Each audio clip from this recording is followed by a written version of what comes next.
Hello and welcome to Poop Food 101. Today's topic, Trump Derangement Syndrome. Do you know someone that you think has lost their mind because they hate Donald Trump to excess? Stay tuned. This 5-minute video may shed some light on this topic. All right, let's get into it.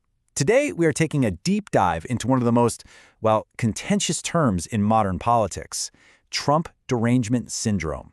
It's been thrown around as an insult, as a joke, and believe it or not, even as a proposed diagnosis. So what is really going on here? So, is there a cure? You hear this question all the time, right?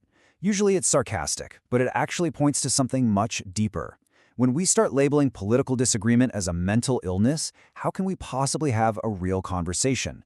That's what we're going to unpack. To really get this, we've got to break it all down. So think of this as us opening up a case file. We're going to look at how the term is defined, where it came from, and maybe most importantly, how it's used as a weapon in political arguments. Okay, so let's start with the absolute basics. When people use the phrase Trump Derangement Syndrome, what exactly are they trying to say? Essentially, the term is meant to describe what some people see as this all-consuming, completely irrational negativity toward Donald Trump. The argument from their side is that it's not about just disagreeing with policies. It's about an emotional, almost pathological reaction that completely clouds a person's judgment. Now, let's just be crystal clear about one thing, right out of the gate. Despite the clinical-sounding name, Trump Derangement Syndrome is not a real medical condition. You will not find it in any medical textbook anywhere. It's a political label, not a clinical diagnosis, period.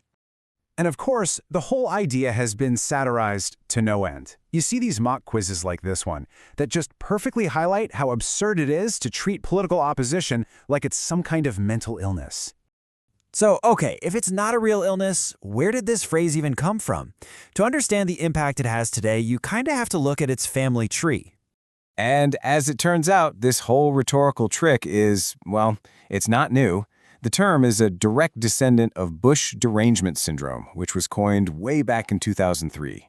By the time 2016 rolled around, it was just updated for a new political era, and boom, it became a go-to tool for reframing any opposition. And this brings us right to the central question, doesn't it? Is TDS a real, genuine way to describe a pattern of behavior you see in some critics? Or is it just a clever political strategy designed to shut down any and all criticism? This is really the heart of it. You've got these two opposing views. One side says, look, this describes a real phenomenon, people whose criticism is way more emotional than it is factual.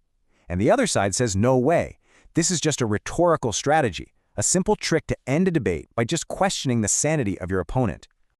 Now, this whole debate between symptom and strategy took a truly bizarre turn when the line between a political insult and actual public policy started to get really blurry. You have to hear about this recent example from Minnesota.